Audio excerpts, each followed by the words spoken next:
بسم اللہ الرحمن الرحیم۔ السلام علیکم دوستو، مرد ہو یا عورت، وہ جب بھی اللہ سے دعا کرتا ہے تو اس کے دل میں یہ خیالات چل رہے ہوتے ہیں کہ پتہ نہیں اس کی دعا قبول ہوگی بھی کہ نہیں۔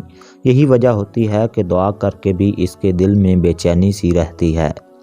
دوستو، آج کی ویڈیو میں ہم آپ کو بتاتے ہیں کہ ایسی کون سی حالت میں دعا کی جائے تو وہ فوراً قبول ہو جائے۔ ہم آپ کو پیارے آقا صلی اللہ علیہ وآلہ وسلم کا ایک بہت ہی پیارا فرمان سنائیں گے، جس میں واضح طور پر دعا کی قبولیت کی حالت کا اشارہ کیا گیا ہے۔ اس سے پہلے ہم آپ کو یہ بھی بتانا ضروری سمجھتے ہیں کہ دعا مومن کا ہتھیار ہے۔ اگر کسی انسان کی قسمت میں کچھ نہیں لکھا ہوا تو وہ انسان اللہ سے دعا کر کے وہ چیز اپنی قسمت میں لکھوا سکتا ہے۔ یعنی ہم سادہ الفاظ میں کہیں تو دعا تقدیر کو بدل سکتی ہے۔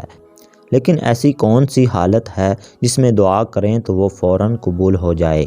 یہی تو ہم آپ کو اس ویڈیو میں بتانا چاہتے ہیں۔ ویڈیو کو لائک کیجئے، شیئر کیجئے، اور اگر آپ چینل پر نئے ہیں تو چینل کو سبسکرائب ضرور کر لیجئے۔ دوستو، نبی کریم صلی اللہ علیہ وآلہ وسلم نے ارشاد فرمایا کہ تم اللہ تعالیٰ سے ایسی حالت میں دعا کیا کرو کہ تم قبولیت کا یقین رکھا کرو، اور یہ جان رکھو کہ اللہ تعالیٰ غفلت سے بھرے دل سے دعا قبول نہیں کرتا۔ ترمذی شریف۔ اب ہمیں اس بات کا بھی پتہ ہونا چاہیے کہ دل کی غفلت سے کیا مراد ہے۔ دوستو، ہمارے اسلاف فرمایا کرتے تھے کہ جب ہم اللہ کا ذکر کم اور لوگوں کی باتیں زیادہ کرنے لگ جاتے ہیں تو ہمارا دل غفلت کا شکار ہو جاتا ہے، دل میں روشنی کم پڑ جاتی ہے اور تاریکی اپنا ڈیرا ڈال لیتی ہے۔ اس لیے اپنے دل میں زیادہ تر اللہ کے ذکر کو جگہ دیا کرو تاکہ تم جو بھی دعا کرو وہ فوراً قبول ہو جائے۔ دوستو، اللہ کا نام لینے سے دل کا رنگ بدل جاتا ہے، دل میں اجالے آتے ہیں۔ حضرت شیخ شبلی علیہ رحمہ بہت بڑے بزرگ گزرے ہیں۔ آپ اللہ تعالیٰ کے نام کے بارے میں بتا رہے تھے کہ اللہ کا نام لینے سے دل میں سکون آتا ہے اور دل کی کیفیت بدل جاتی ہے، من میں اجالے آتے ہیں۔ ابو علی سینا جو اس دور کا بہت بڑا فلسفی تھا، وہ بھی اس مجلس میں موجود تھا، تو وہ کہنے لگا کہ آپ نے عجیب بات کہہ دی ہے۔ اللہ کی ذات تو مؤثر ہے ہی، لیکن نام کیسے مؤثر ہو سکتا ہے؟ ذات میں تو اثر موجود ہے لیکن نام میں کیسے اثر موجود ہے؟ یہ بات سمجھ نہیں آئی۔ تو حضرت شیخ نے ابو علی سینا کو سمجھایا کہ نام میں بھی اثر ہوتا ہے۔ وہ کہنے لگا کہ نہیں، میں نہیں مانتا۔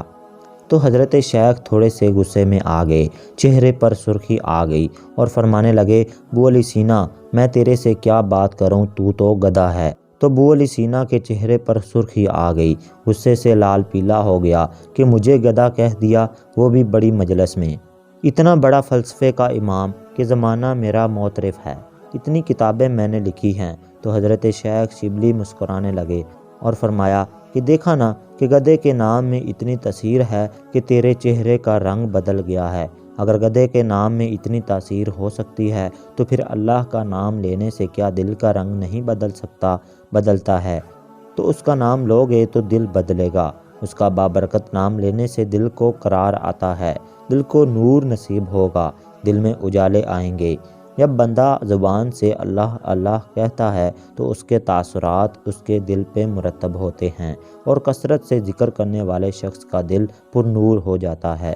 بلکہ تصوف کی کتابوں میں لکھا ہے کہ جو شخص ایک مرتبہ اللہ کہتا ہے تو اللہ تعالیٰ اس کی طرف نظر کرم فرماتا ہے، اور جس کی طرف اللہ نے نظر کرم فرمائی تو اس کے 70 گنا جل کے راکھ ہو جاتے ہیں۔ اور پھر جس نے اٹھتے بیٹھتے چلتے پھرتے وظیفہ ہی بنا لیا تو اس کے من میں کتنے اجالے ہوں گے، کتنی روشنیاں ہوں گی۔ اللہ تعالیٰ قرآن مجید میں فرماتا ہے، یا ایھا الذین آمنوا اذکروا اللہ ذکرا کثیرا، اے ایمان والو اپنے رب کا کثرت سے ذکر کرو۔ تو دوستو، اگر ہم چاہتے ہیں کہ ہمارا دل غفلت کا شکار نہ ہو اور اس میں اجالے ہی اجالے ہوں، ہمارا دل سکون میں آ جائے، تو ہمیں چاہیے کہ زیادہ سے زیادہ اللہ کا ذکر کریں۔